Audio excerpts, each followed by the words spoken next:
이제 사도행전 1장 9절에서 보면은요, 이제 예수님께서 돌아가신 다음에 부활하셨잖아요. 그리고 이제 제자들하고 함께 마지막 식사를 나누는 것이 이제 복음서에 나와 있어요.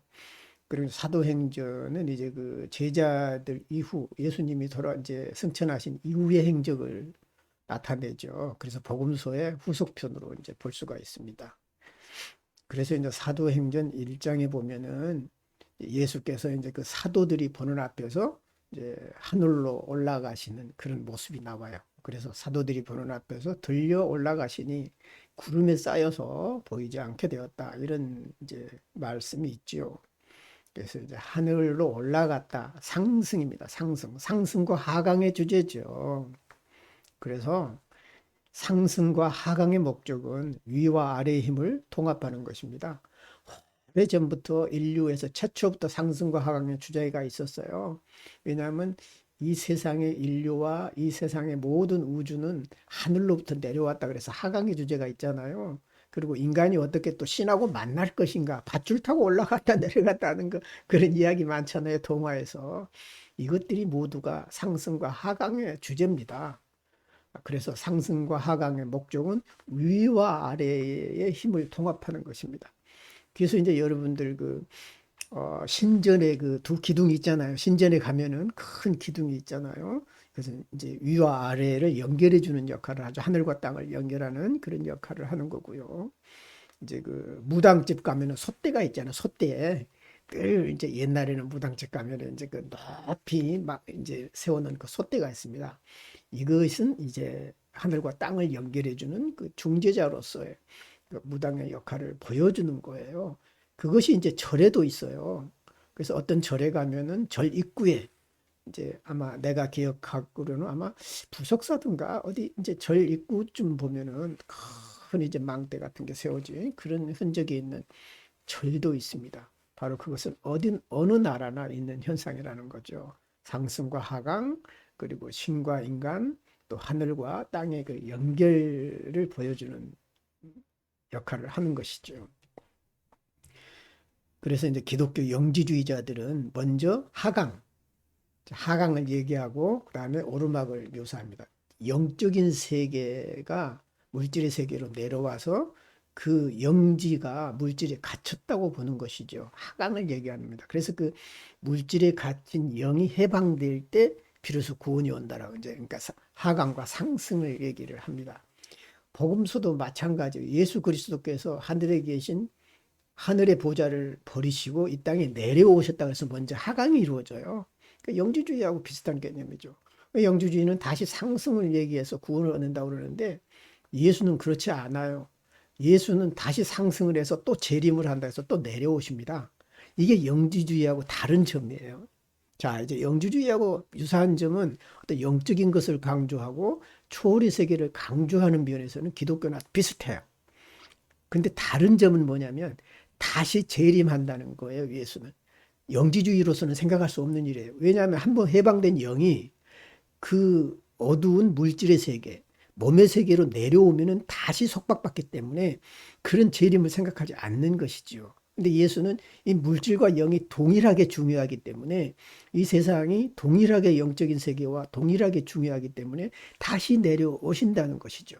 이제 이런 것들이 예수의 말씀에서 증거가 돼요. 영지주의하고 유사한 점이 있고 차이점이 있는데 그래서 유사한 점은 영적인 세계를 중시하고 어떤 초월적인 세계를 중시하는 것 같지만은 영지주의는 물질을 경시하는 반면에 예수는 물질과 몸과 육체를 영과 동일시했다는 것이죠. 온전해지려면 그 둘이 하나가 돼야 된다. 그래서 이제 그 대표적인 사건이 예수의 부활 사건입니다. 예수는 몸으로 부활했어요. 영으로 부활하신 것이 아니라 몸으로 부활하셨다는 몸의 부활을 기독교에서는 굉장히 강조하잖아요.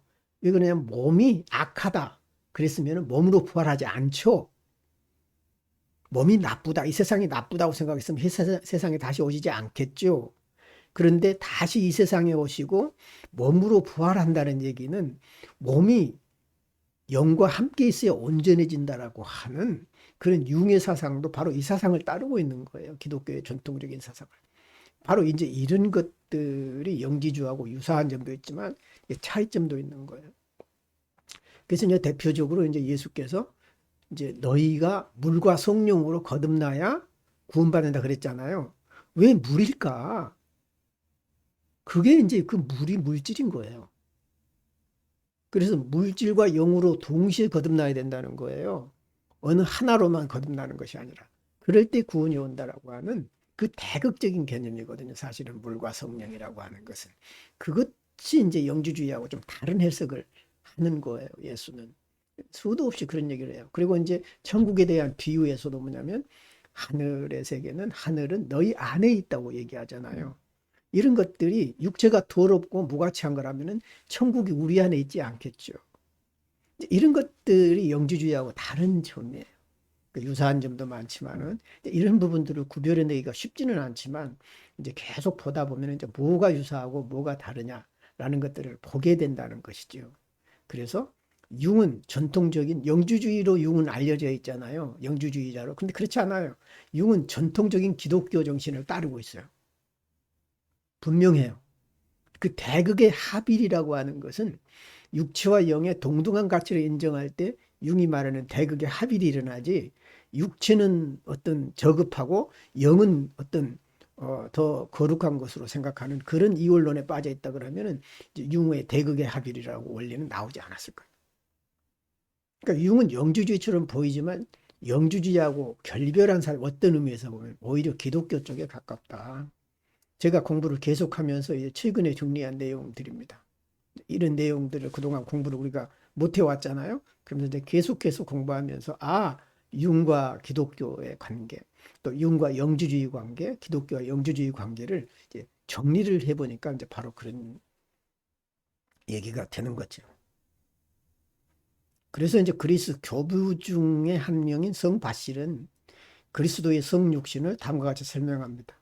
교부라는 말을 가끔씩 써요, 제가. 교부란 말이 뭔 말이죠? 교회의 아버지란 뜻입니다. 교부. 처치 파더란 뜻이죠. 그래서 이제 신학을 공부할 때 교부란 말은 참 많이 쓰는데 일반인들은 이제 교부라 그러면 뭔 말인지 몰라서 내가 해석해 주는 겁니다. 교부라고 하는 것은 교회 아버지 그런 뜻입니다. 그래서 이제 교회의 지도자란 뜻이죠.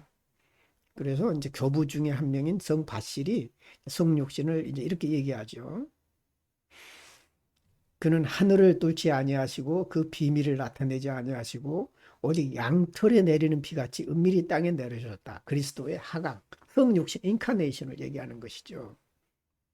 은밀하게 땅에 우리가 알지 못하게 마치 이슬비 내리듯이 은밀하게 내려오신다는 것이죠. 이는 성육신이 은밀하고 알려지지 아니하며 그의 임재하심이 감추었음이라. 폭풍을 치는 자연, 바람의 날개는 또한 그를 데려간 또 구름을 의미한다.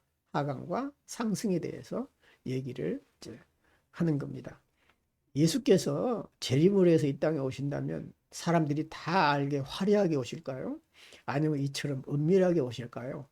아무도 모르게 오실 것 같아요. 그럼 오셨다가 또 가실 때 또 화려하게 갈까요? 또 아무도 모르게 또 가실 것 같아.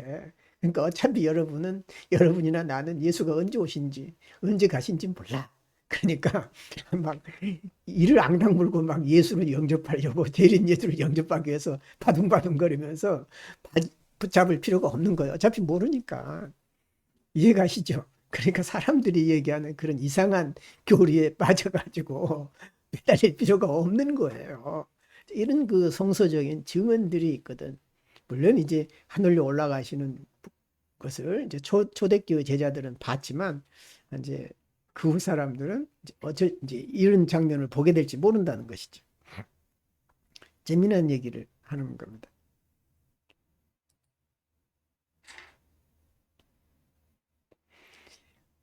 이제 예수께서 올라가신 다음에 예수님의 그 이제 그 성령에 대해서 제가 여러 번 말씀을 드렸잖아요. 결국 성령이 이 하나님의 영이면서 예수의 영인 동시에 이중성을 갖고 있다고 그랬잖아요. 그러면서 예수님이 이제 승천해서 올라가신 다음에 예수의 사역을 성령이 대신하는. 그런데 그 오순절에 성령이 강림할 때 어떤 현상이 생겼느냐. 불 같은 것이 막 솟아오르는 것을 경험을 하고 막 불이 막 착착착 갈라지는 환상을 보게 돼요, 제자들이. 그래서 각 사람들 위에 그 불길이 내려앉는 듯한 환상 체험을 하는 것이죠. 그들이 모두 성령으로 충만해서 성령이 시키는 대로 각각 다른 방언으로 말하기 시작하였다. 사실 이거는 고대 예언자들이 그 하나님의 영을 받아서 엑스터시에 빠지는 것하고 유사해요. 그런 신에 접신할 때의 경험과 유사한 것이죠. 이제 그래서 각각 다른 나라 언어로, 다른 나라 말로, 자기들이 못 알아듣는 말로 얘기를 했는데 속으로는 알아듣는 이런 아주 기적 같은 현상이 생긴 거죠. 그래서 이제 주변 사람들이 볼 때는 조롱하면서 그들이 술에 취했구나. 마치 그 예언자들이 그 황홀경에 빠져서 횡설수라는 것은 어떤 신의 얘기를 얘기하는 것하고 비슷한 현상이 생겼다는 것이죠. 그래서 이제 어, 영과 무의식적인 기대라고 하는 것은, 영이라고 하는 것은 언어로 환원이 될 때, 언어로 육화될 때 그 의미가 드러난다는 것이죠. 그러니까 성령이 임했잖아요. 불 같은 것이 임했어요. 그러면서 그들이 왜 여러 나라 말로 말을 했을까? 영이라고 하는 것은 영으로 있을 때는 우리가 못 알아들어요. 그렇기 때문에 그 영적인 것은 우리가 알아들을 수 있는 언어로 이제 그 현상이 드러나야만 된다는 것이죠. 그래서 이제 언어로 육화가 일어나야 된다. 결국 영이 모든 상황에서 위험하고 해로운 것은 아닙니다.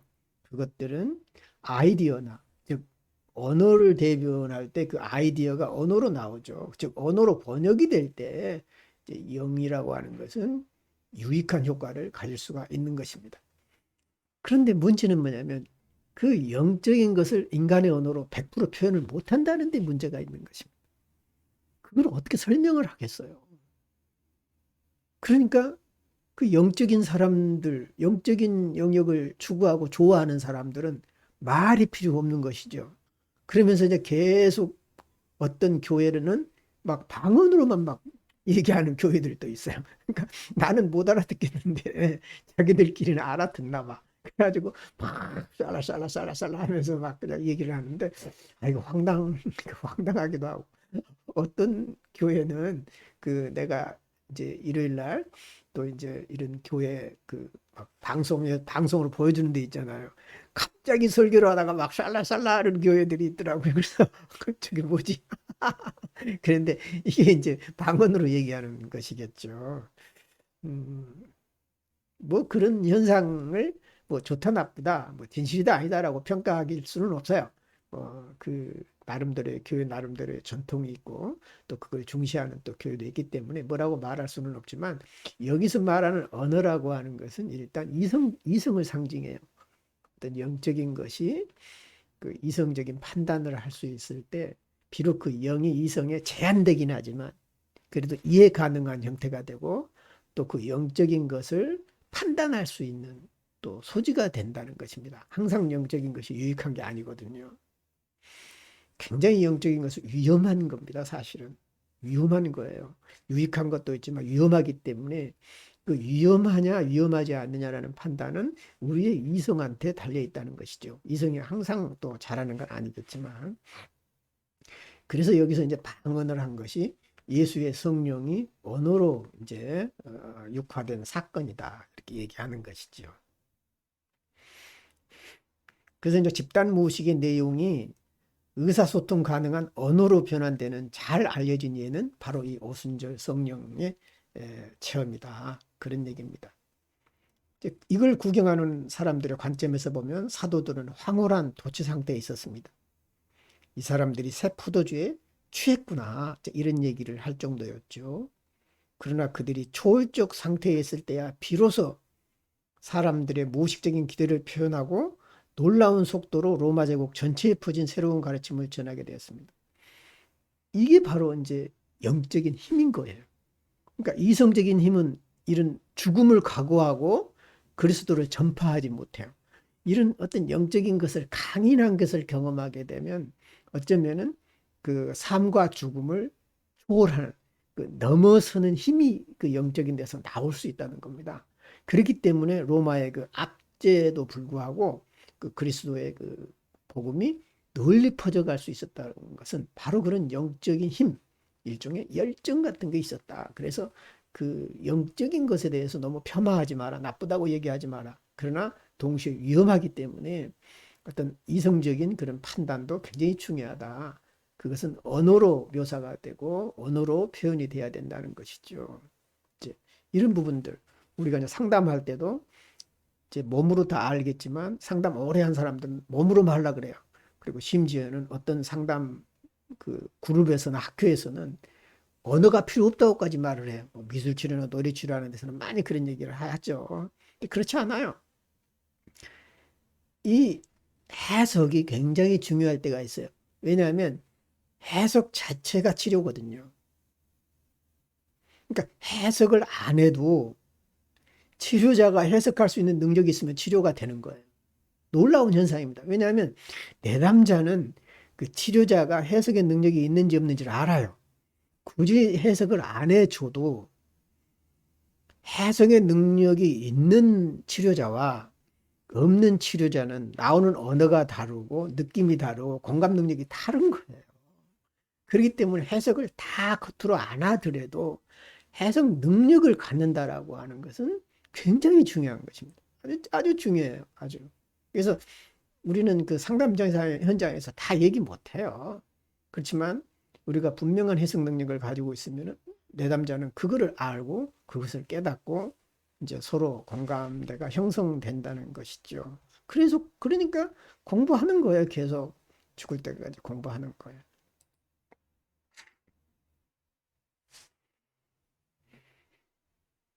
사도행전 3장 21절에 보면 예수님은 영원 전부터 하나님께서 자기의 거룩한 예언자들의 입을 통해서 말씀하신 대로 만물을 회복하실 때까지 마땅히 하늘에 계실 것이다. 예수님이 하늘에 계신 동안에 어떤 세상의 만물을 회복시킨다는 것이죠. 가만히 계시는 것이 아니라 회복시킨다는 것입니다. 회복한 연후에 이제 다시 재림하는 이제 이런 것이 나오겠죠. 그래서 회복과 재생이라는 주제입니다. 불사조가 자신을 태워서 새로운 불사조를 탄생시키죠. 불사조하고 불나방이 달라요. 불사조는 자기가 죽고 새로운 불사조를 탄생시키는 거예요. 신화적인 새잖아요, 불사조는. 근데 불나방은 불이 좋아서 지가 타서 죽는 거예요. 그래서 그 미스 밀러 얘기, 그 태양과 불나방 얘기를 하잖아요. 태양이 좋아서, 아버지가 좋아서 아버지 속에서 타 죽는 거죠. 그것이 상징적으로 말하면.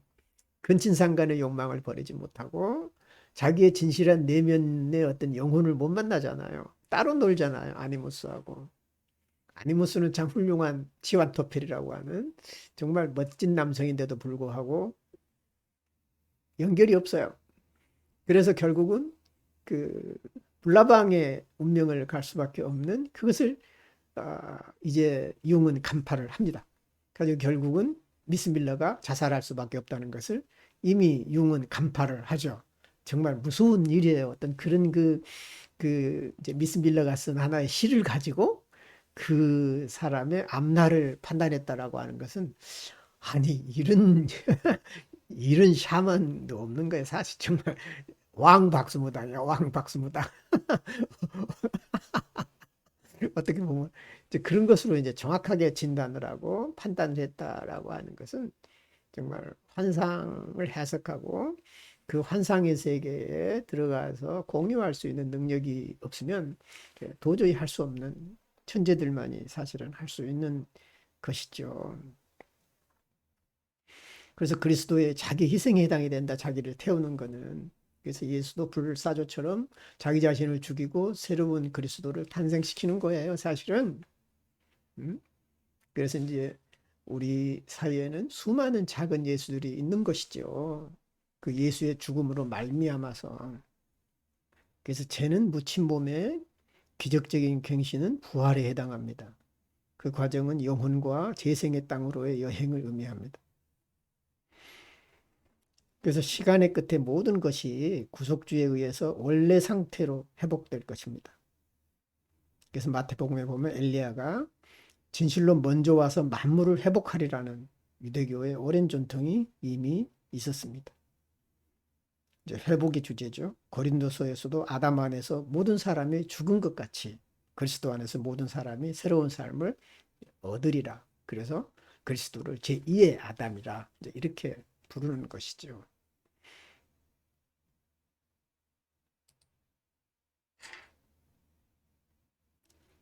여기서부터는 이제 우리가 흔히 듣지 않은 얘기가 나옵니다. 사도행전에서 중요한 환상이 두 개 나오죠. 하나는 바울 사도의 환상입니다. 바울이 예수의 제자들을 잡으러 갈 때 다메섹 도상에서 그리스도를 만나는 체험을 하잖아요.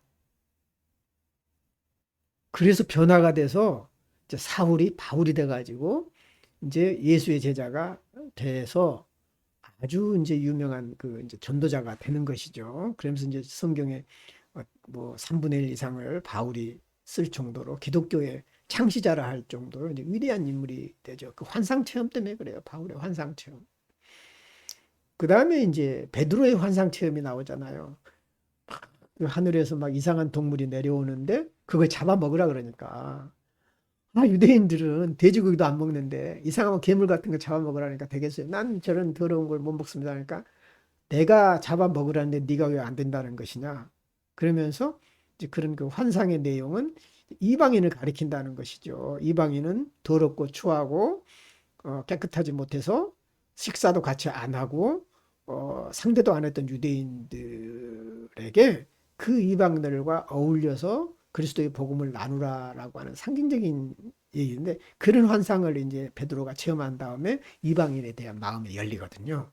그, 그 바울 사도가 겪은 다메섹 도상의 환상과 베드로가 겪은 그 이제 그 이상한 괴물을 잡아먹으라고 하는 그런 두 환상은 그리스도교의 역사를 일으키는 중요한 환상 체험이 되는 거예요. 두 중요한 큰 그 지도자들이 경험한 환상인데 이 환상은 뭐냐면 어떤 환상일까? 이거예요. 우리가 말하는 그런 환상이냐 아니면 뭐가 다른 것이 있느냐. 그래서 두 가지로 융은 구별합니다. 하나는 능동적인 환상이 있고 하나는 수동적인 환상이 있다는 거예요. 지금 이제 내용이 설명이 쭉 나오는데 내가 우선 말로 우선 설명을 하는 거예요. 알아듣기 쉽게. 바울이나 베드로가 경험한 환상은 소위 능동적인 환상이에요. 그럼 수동적인 환상은 뭐냐? 그 환상에 사로잡혀서 의식이 없어진 상태입니다. 수동적인 환상은. 그러니까 무의식이 지배하는 상태의 환상을 수동적인 환상이고 정신분열 환자처럼 조현병 환자처럼 왜 이런 환상이 나왔는지 깨달음이 없어요. 연결이 되지도 않아요. 그렇지만은 바로 이런 바울의 환상이나 베드로의 환상은 엄청난 수준의 지성을 요구하고 그 환상을 통해서 엄청난 깨달음이 온다는 얘기죠. 이런 경우의 환상은 어느 정도 의식이 개입했거나 의식이 깨어있는 상태에서 보는 환상이라는 거예요. 직관적인 환상이라고 그러는데 융은 바로 이런 두 가지 종류의 환상이 있다. 그러면서 어떤 정말 건강하고 위대한 엄청난 그 심리적 에너지를 필요로 하는 그런 환상은 능동적인 환상인 거예요. 그 무의식적인 강력한 힘에 압도당하지 않으면서 그 무의식적인 의도를 알아보려고 하는 의식의 노력, 통찰력이 반영된 환상인 거죠. 굉장히 지극히 정상적인 환상인데 이제 이런 환상은 주로 고대의 예언자들이 봤던 환상하고 유사해요. 제가 보니까. 그래서 이제 그 융은 이제 그 바울의 체험과 베드로의 체험을 얘기했지만 나는 이제 구약성서를 전공하면서 그 예언자들의 환상을 분석을 해보니까 그들의 환상이야말로 정말 이런 능동적인 환상이에요. 절대 그들은 어떤 그 환상에 사로잡힐 때 정신을 잃지 않았어요. 어떤 깨어있는 상태에서 그 하나님의 말씀을 받을 때 이런 환상 체험을 하고 거기에 대한 해석을 굉장히 적극적으로 해냈던 것이죠.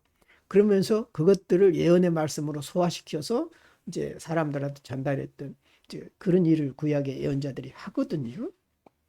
이 능동적인 환상인 것이죠.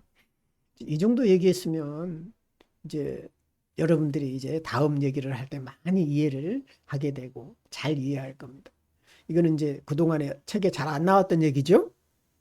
이제 융전집이나 이런 데 잘 이제 국내에 소개된 데서 잘 안 나왔던 얘기예요. 굉장히 들어볼 만한 얘기입니다. 바울이 이전에 이름이 사울이었죠. 사울이 길을 가다가 다마스커스 가까이에 이르렀을 때 갑자기 하늘에서 환한 빛이 그를 둘러 비추어졌어요. 눈 뜨고 경험하는 환상 체험이에요. 일종의 각성시 환상인 거죠. 우리가 그럴 때 있잖아요. 갑자기 눈에 확 비칠 때가 있잖아요. 그는 땅에 엎드려졌습니다. 그리고 음성이 들려옵니다. 사울아 사울아 내가 왜 나를 핍박하느냐.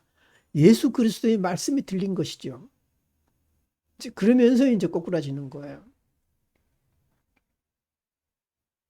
그래서 어쩌면 이미 그 바울 사도는 예수의 제자들을 잡으러 갔지만 이미 내면적으로는 그들을 용서하거나 아니면 그들과 동화될 준비가 돼 있는지도 몰라요. 그래서 바로 이런 이제 환상을 보게 된 것이죠. 이거를 이제 종교학 같은 데서는 뭐라고 부르냐면은 소위 종교 현상학에서는 세컨드 사이트라 그래요. 세컨드 사이트. 두 번째 보는 것이라고 그러는데 이거는 간접적인 그 현상 체험이라고 할까요? 풀어 쓴다면 이제 이런 그 이제 세컨드 사이트라는 용어가 있어요. 종교 심리학에서 이제 그 종교 현상학에서 보면 그런 현상하고 비슷해요. 그래서 이런 의식이 있는 채로 경험하는 어쩌면은 직관적인 환상을 능동적 환상이라고 한다. 즉 무의식적 내용에 대한 인식을 지향하는 태도입니다. 우리의 그 적극적 상상하고 비슷하겠죠. 무의식의 내용을 알기 위해서 무의식의 세계에 침투하는 것이 이제 적극적 상상이고 무의식이 그대로 표출되도록 나를 열어두는 게 적극적 상상이잖아요. 이런 적극적 상상하고 유사한 건데 반드시 똑같지는 않아요.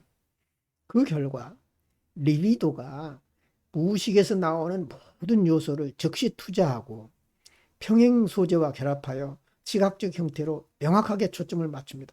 어려운 얘기인데 무의식에서 굉장히 강한 힘으로 올라오는 거예요, 환상이. 그럴 때 의식도 굉장한 힘을 투자해서 그 무의식을 해석하고 이해하고 수용할 수 있는 그런 리비도가 발산이 된다는 겁니다. 그래서 그걸 통해서 이것을 시각적으로 변화시켜서 그를 이해하려고 노력한다는 것이죠. 무의식의 내용을. 아주 어려운 얘기를 지금 하는 겁니다. 강력한 무의식적인 힘이 올라올 때 의식도 강력하게 여기에 대응을 해서 물리치는 것이 아니라 그 무의식의 내용을 수용해서 이해하기 위해서 시각적인 형태로 변화시키는 것이 바로 이런 각성시의 환상으로 드러난 것이다. 아, 여러분 처음 듣죠? 이런 얘기 지금 처음 듣죠? 상당히 중요한 얘기. 우리 그 치료 현장에서 굉장히 중요한 거예요. 이것이 환자가 가지고 온 것이 능동적인 환상인가, 수동적인 환상인가, 이제 이걸 구별해내는 지금 방식인 겁니다. 반면에 이제 수동적인 환상이라고 하는 거, passive fantasy라고 그러죠. 수동적인 환상은 처음부터 시각적 형태로 나타나요. 능동적 환상은 무의식적인 강력한 힘이 있을 때 의식이 이거를 소화시켜서 시각적으로 변화시키는 어떤 그런 작용이 개입한다면은 무의식은 처음부터 의식이 개입을 못해요. 힘이 없어. 수동적인 환상은 시각화할 힘이 없는 거예요. 그러니까 무의식적인 환상이 그대로 시각화해서 드러나 가지고 거기에 압도당해 버려요. 그게 이제 수동적인 환상이죠. 직관적인 기대에 선행하거나 동반하지 않으며 주체의 태도는 완전히 수동적입니다. 무의식에 대해서 수동적이에요. 무의식을 판단할 능력이 없는 거죠. 어찌 보면.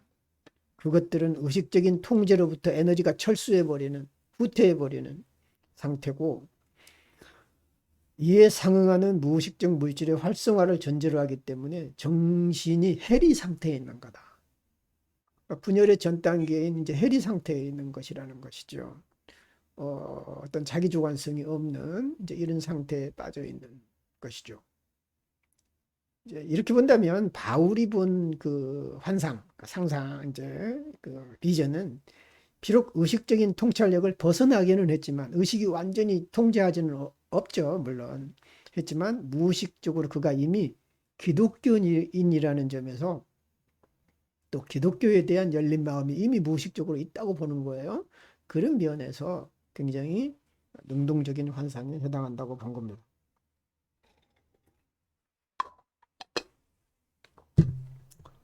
어,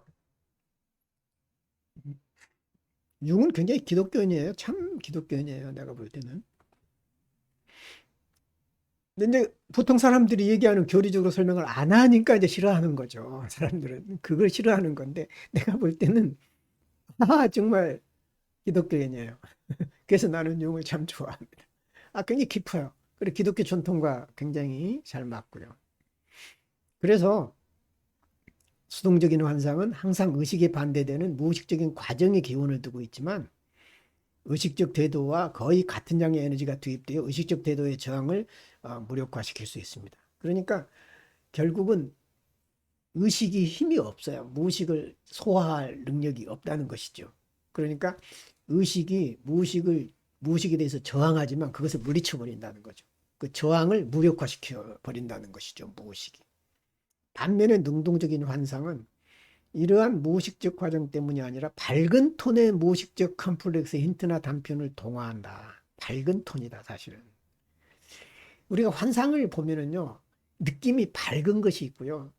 느낌이 어둡고 침침한 게 있거든요, 사실은. 굉장히 혼란스럽고, 복잡한 그런 어떤 그 파편화된 환상이 있는 반면에 그래도 환상이라도 나름대로 조금 질서가 보이고 밝은 톤의 환상이 있는데 이제 비교적 밝은 톤의 환상이 이런 능동적 환상이다.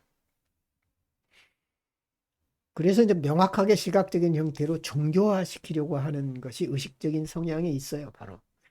이런 의식은 우리가 깨어난 일반적인 의식이라기보다는 잠재적인 의식이라고 볼 수 있어요.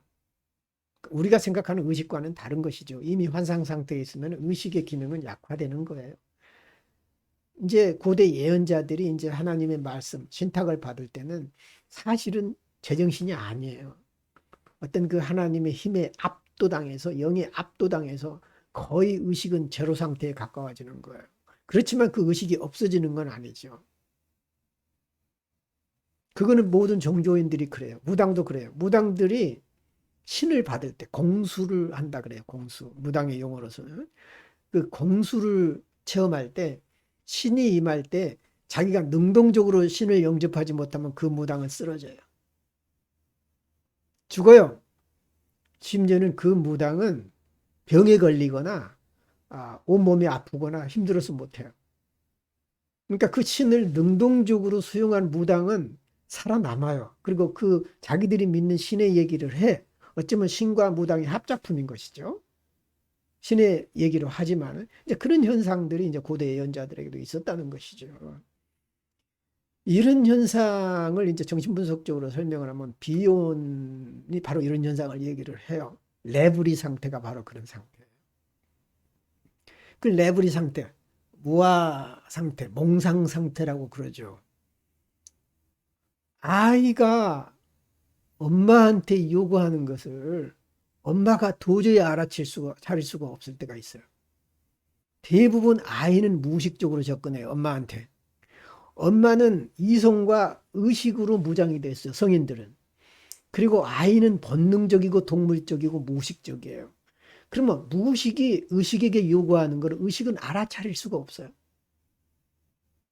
모른다는 것이죠. 그렇기 때문에 엄마가 아이를 알아차리기에는 엄마가 무의식 상태로 있지 않으면 도저히 알아차릴 수가 없는 것이죠. 환자와 치료자 사이에도 마찬가지예요. 상태가 심한 환자일수록 무의식 상태거든요.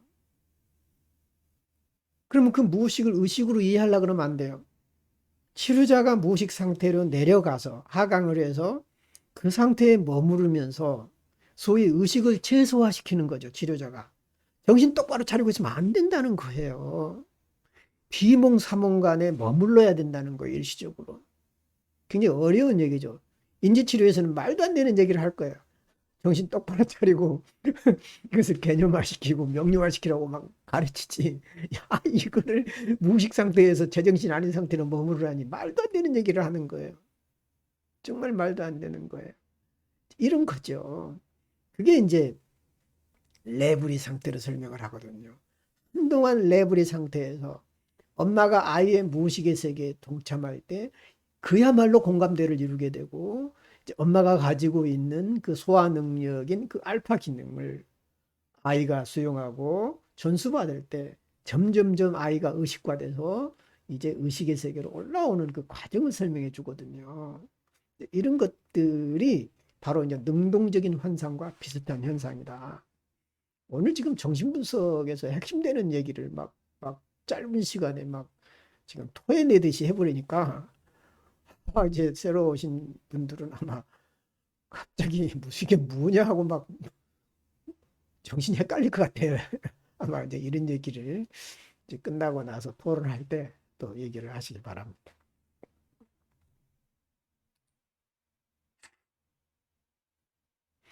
그래서 수동적인 환상은 드물게 병적인 증상을 드러내 신경증에 가까워요. 그리고 심하면 신경증에서 정신증으로 가는 수동적인 환상은 이제 해리에서 정신분열이나 조현병으로 가는 현상이 된다. 수동적인 환상은. 이제 반면에 능동적인 환상은 아주 의식이 고양된 상태에서 나타나는 높은 형태의 정신활동 중에 하나인 거예요. 그래서 환상을 잘 본다고 그래서 의심해가지고 막 좀 이상하다 막 이렇게 생각하는 사람들이 있는데, 그렇지 않아. 우리 여기 그룹에서 온 사람들은 환상 잘 보는 분들이 몇 분 계셔. 근데 이 병리적인 환상이 아니라 내가 볼 때 대체로는 아주 좋아요. 아주 좋은 아주 건강한 그런 환상 능력을 가지고 계신 분들이 많아요. 근데 이것을 겉으로 드러나는 현상만 보고서 이상하다 막 이렇게 평가하는 사람들이 있거든요. 그렇지 않아요. 이런 부분들이 아직은 정리가 안 돼서 그렇지, 잘만 정리가 되면 굉장히 큰 그 에너지로 이제 변화한다. 이런 것입니다. 본인이 통합할 능력이 없으니까 그 환상을 아무리 능동적인 환상이라도 어렵잖아요. 그래서 이제 왜냐하면 여기에서 주체의 의식적인 성격과 무의식적 성격이 결합이 돼요. 아주 희미하지만 의식이 남아있는 상태에서 무의식과 대면한다는 것이죠. 비록 희미하지만 굉장히 강렬해야만 그 무의식을 소화시킬 수 있는 거예요. 엄마의 그 태도는 아주 희미하게 아이와 연결되어 있지만 강렬한 사랑과 애정이 있어야만 아이를 돌볼 수 있다는 것하고 비슷해요. 내가 이래서 비혼을 좋아해요. 얼마나 임상적입니까? 그 비혼의 이론이 정말 리얼하잖아요. 아주 정말 리얼합니다. 그래서 그러한 환상은 한 사람의 개성의 통일성에 가장 높은 표현이 될 수 있다. 그 사람의 개성을 드러낼 수 있는 가장 좋은 표현이 될 수 있어요. 그래서 일반적으로 수동적인 환상은 의식과 무의식이 대립된 거예요. 그리고 사실은 의식이 무의식에 압도당한 상태의 수동적인 환상은, 그래서 해리를 일으킨다는 것이죠. 정신이 떨어져 나가는 사건이라는 것입니다. 해리를 전제로 하기 때문에 결코 인격이 통합된 상태가 아니에요.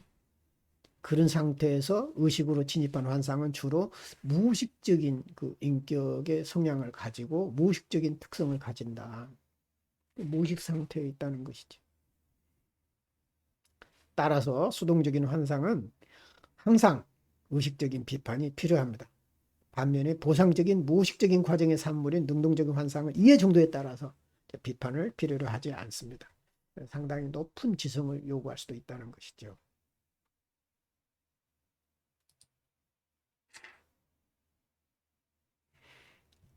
또 잠잘 때 꾸는 수면 중에 이제 환상은 꿈하고 비슷해요. 그리고 눈 뜨고 꾸는 꿈이 환상이에요. 아까 말한 능동적인 환상, 또 수동적인 환상도 이제 눈 뜨고 하는 수도 있지만은, 그래서 꿈은 이제 꿈과 유사한 환상은 잠자는 의식의 약한 저항을 극복하는데 에너지가 별로 필요하지 않아요. 꿈에서 경험하는 것은 꿈을 이해하기 위해서 의식이 많은 에너지를 안 써도 된다는 것이죠. 그러면 잠자면서 수면 중에 꾸는 꿈은 굉장히 무의식을 자연스럽게 이해할 수 있는 그 잠이라고 하는 것이 그런 요소를 제공한다는 것입니다. 그런데 반면에 깨어있는 환상은 굉장히 큰 에너지를 소모한다는 것이죠. 잘못하면은 돌아버릴 정도로 이제 큰 에너지를 그에 압도당해서 못 일어나는 사람도 있거든요, 사실은. 이제 꼬부러져서 이런 경우도 생겨난다는 것이죠. 상당한 에너지를 이제 요구합니다. 그래서 무의식의 내용이 모호하고 이해하기 어려운 암시로 구성되어 있다면 효과적으로 집중할 수 없을 거예요. 그래서 따라서 의식에 대한 무의식의 대극적인 성향은 매우 강한 내적 움직력을 요구한다. 그 모호한 그리고 압도적인 무의식의 그 의미를 이해하기 위해서는 의식이 굉장히 많은 에너지를 투자해야만 되고 그것을 시각화할 수 있는 능력이 있어야만 된다는 것이죠.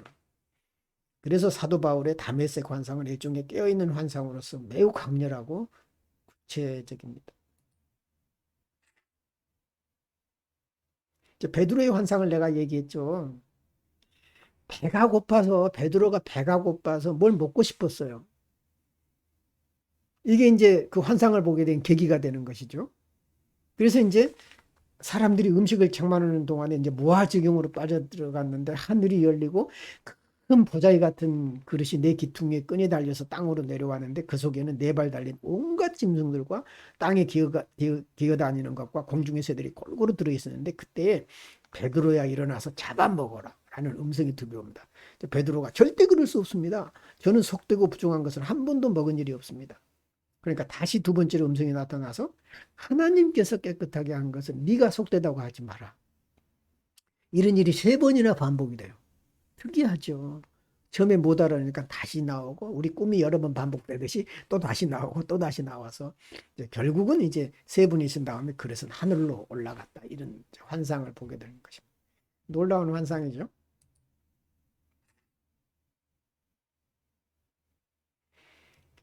이제 여기서 이제 그 융은 프로이드의 견해 같다면 아마 배고프니까 그 배고픔을 충족시키기 위해서 꿈이 나왔을 거다. 이렇게 해서 그랬을 거라는 얘기죠.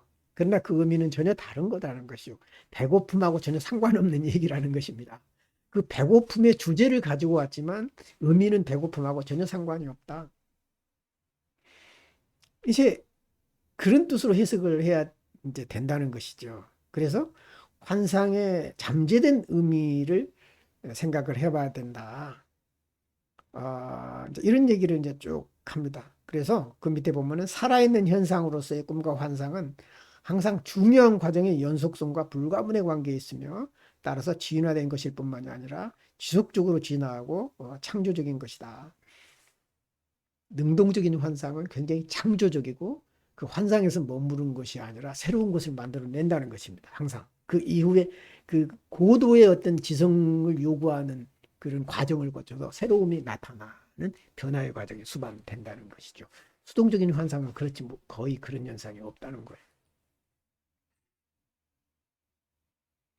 환상에 창조적인 생명력이 있다. 바울은 이제 그리스도에 대한 환상을 통해서 의식적으로는 기독교인을 박해했지만 무의식적으로는 이미 기독교인을 받아들였을 거다. 그렇기 때문에 이런 환상이 나온 거다. 이렇게 이용은 보죠. 그래서 환상은 언제나 무의식의 그 보상적인 기능 그리고 무의식이 뭘 의도하는가라는 목적론적으로 이해해야 된다. 베드로의 환상을 인과론적 프로이드 방식으로 본다면 생리현상 그리고 개인 상태가 그것이 생리현상, 배고픈 현상이 환상을 불러왔다라고 볼 수 있다. 그러나 목적론적으로 해석하면 주변의 친밀한 소재의 도움으로 이제 이런 어떤 부정한 음식을 먹지 말아라는 이런 자기가 잘 알고 있는 소재를 이용한 거라는 것이죠. 꿈의 그 환상이 그 소재를 이용해서 그것이 이방이라고 하는 상징성을 통해서 더 큰 깨달음을 줬고 모두가 알아들을 수 있는 환상을 이해할 수 있는 길을 제시했다는 점에서 생리현상과 전혀 다른 거다. 이제 이렇게 설명을 하는 것입니다. 굉장히 프로이드를 비판하면서 이런 얘기를 지금 하고 있어요. 이제 이런 얘기를 다 내가 쓰지는 않았지만 그러면서 이제 능동적인 환상은 예술적 사고방식의 중요한 이제 표식이 된다. 그렇기 때문에 작가는 단순히 외양의 재현자가 아니라 환상의 재현자가 아니라 창조자이자 교육자입니다. 그래서 상징이 보편적 타당성을 가질 것인지 여부는 개인의 창조적인 능력에 달렸다. 그 환상을 어떻게 해석하고 어떻게 그것이 창조적인 능력으로 재탄생하느냐라는 것은 어느 정도 또 개인에게 달렸다. 그런 얘기를 하는 겁니다. 음. 그래서 이제 바울이 그 아테네 사람들에게 우리 모두가 하나님 자녀라 그래요. 하나님을 믿든 안 믿든 우리 모두가 하나님 자녀다. 그런데 옛날에는 너희들이 몰랐던 것을 지나쳤는데 이제는 더 이상 안 된다. 그러면서 소위 무지의 죄에 대해서 얘기를 해요. 그러니까 여기서 말하는 바울은 어찌 보면은 그리스도의 어떤 하나님 그걸 얘기하기도 하지만 사실은 보편적이고 우주적인 하나님을 얘기를 하는 거예요. 무지가 죄다라는 얘기를 하는 거예요. 어떤 그런 개개의 신에 집착하는 것이 아니라 어떤 보편적인 진실, 보편적인 진리를 알아야 된다. 그것을 모를 때는 이제는 죄가 된다는 그런 의미인 것이죠. 너무 기독교적인 방식으로 편협하게 해석을 해서는 안 됩니다. 무지의 인간, 무지의 신이. 그래서 아테네 사람들에게 그들도 하나님의 소생이다. 하나님의 아들, 딸들이다. 그리고 이제는 하나님께서 무지한 시대를 더 이상 인정하지 않겠다. 그러면서 회개하라. 이런 말을 하는 것이죠. 그러니까 뭘 회개하라는 것이냐. 몰랐다는, 진실에 대해서 몰랐다는 것으로 자기 자신을 정당화시키지 말라. 지난번부터 그런 얘기 했잖아요. 나 몰랐는데요. 이제 이래가지고 안 된다는 것이죠. 모르는 게 죄다는 것이. 그럼 다 아느냐? 모든 세상의 모든 걸 다 아느냐? 그건 아닌 거예요. 우리가 모를 수 있고 언제든지 모르는 것이 있다라고 하는 것을 인정만 해도 된다라고 나는 생각을 하는 것이죠. 그래서 이 상태에 있는 것은 사람도 무지한 상태에 있지만 신도 무지한 상태에 있다. 신도 무지한 상태에 있을 수 있다. 신이 변화해야 된다는 것이죠. 인간도 변화해야 되지만 신도 변화해야 된다는 것이죠. 이게 이제 융이 말하는 소위 그 이제 구약의 하나님이 신약의 그리스도로 변화하는 그런 모습이라고도 이제 볼 수도 있고, 이제 또 구약 안에서도 욥기에 나타난 그 하나님이 욥을 만나서 어떻게 변화하느냐라는 그 변화 과정을 보여주잖아요. 그러니까 사람이 하나님을 만나서도 변화되지만 신이 인간을 만나서도 변화한다는 것이죠. 이게 이제 요즘 현대 신학에서는 소위 프로세스 티올로지에서 얘기를 하는 거예요. 과정 철학. 그러니까 과정 신학에서 소위 신이 어떤 고정된 신이 아니라 변화하는 신. God is becoming God. 되어가는 하나님이라는 얘기를 한 그 철학이 과정 철학이고, 그 과정 철학에서 나오는 신학이 과정 신학인 거예요. 변화하는 하나님. 이게 이제 주역의 이칭. 그 이칭의 원리하고도 이제 맞따라는 거죠. 소위 역경에서 나타나는 역동적이고 변화하는 음이 양이 되고 양이 음이 돼서 항상 늘 새로운 것을 창조해 나가는 역동적인 것이 곧 신의 이미지다라고 보는 학자들이 나오기 시작했던 것이죠. 이런 것들이 이제 하나의 과거에 매여 있어서 변화를 거부하지 말으라는 것이죠. 이제 이런 부분들로 이제 얘기를 했습니다. 이렇게 해서 이제 그 공간복음서와 그 사도행전을 이제 마치게 됩니다. 여러분 그동안 참 수고 많았습니다.